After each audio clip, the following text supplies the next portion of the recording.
पकवा bus stand पर doctor Ambedkar की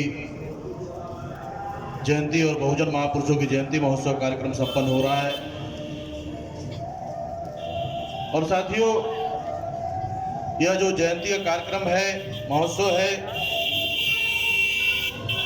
बहुजन नायक मान्यवर वामन मेश्राम साहब के आह्वान पर आज यह कार्यक्रम केवल मालदा के पकवा हाट में नहीं बल्कि भारत के 31 राज्यों में 562 जिलों में 3500 तहसीलों और 22,000 ब्लॉक के 1,01,000 सेंटर में जो बहुजन महापुरुषों की जयंती महोत्सव का अभियान है, उस अभियान के तहत यह कार्यक्रम यहाँ संपन्न हो रहा है।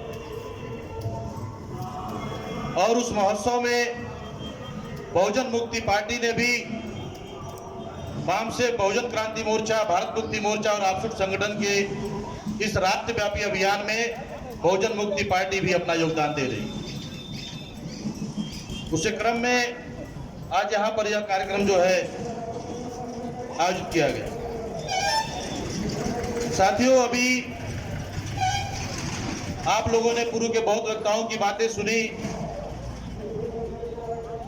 और उन बातों में आपको यह बताया गया कि यह जो बहुजन मुक्ति पार्टी है, यह SC, ST, OBC और माइनॉरिटी की पार्टी है।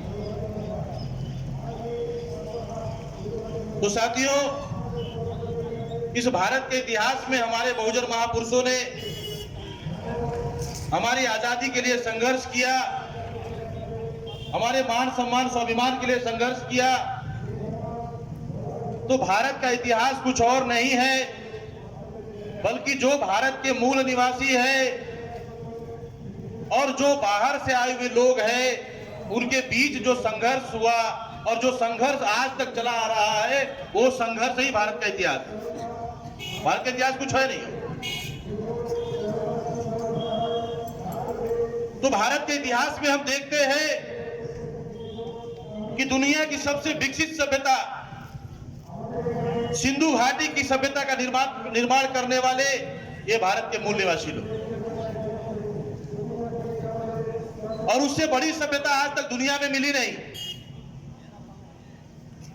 उस सभ्यता के निर्माता हमारे पुरखे थे, SC, ST, OBC माइनॉरिटी के पुरखे थे, जिन्होंने गण व्यवस्था का निर्माण किया। और जब इस देश में सिंधु घाटी सभ्यता के समय भारत का मूल निवासी इस देश के शासक थे, लेकिन उस सिंधु घाटी सभ्यता के विकास होने के बाद जो बाहर से आक्रमणकारी आए, उन्होंने गण व्यवस्था के विरोध में वर्ण व्यवस्था बनाई। तो वर्ण व्यवस्था के विरोध में भी हमारे महापुरुषों ने आंदोलन चलाया, और वर्ण व्यवस्था के विरोध में जब आंदोलन चलाया तो इस वर्ण व्यवस्था के विरोध में सबसे पहले तथागत बुद्ध ने अपना आंदोलन चलाया।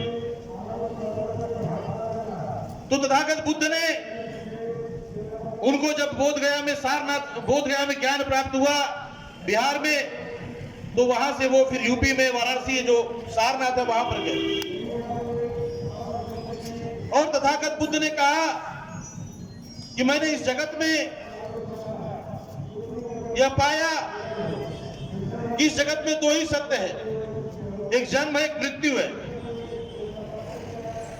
एक जन्म है, एक मृत्यु है। जिसका जन्म हुआ है उसकी मृत्यु निश्चित है, जिसका उत्थान हुआ है उसका पतन निश्चित है।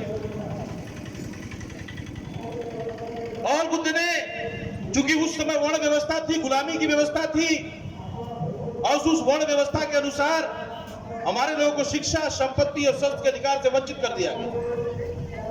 जो अधिकार हमें सिंधु घाटी की सभ्यता में बहाल था, जिसके आधार पर हम इस देश के शासक थे, उस अधिकार को वर्ण व्यवस्था लागू करके समाप्त कर दिया गया।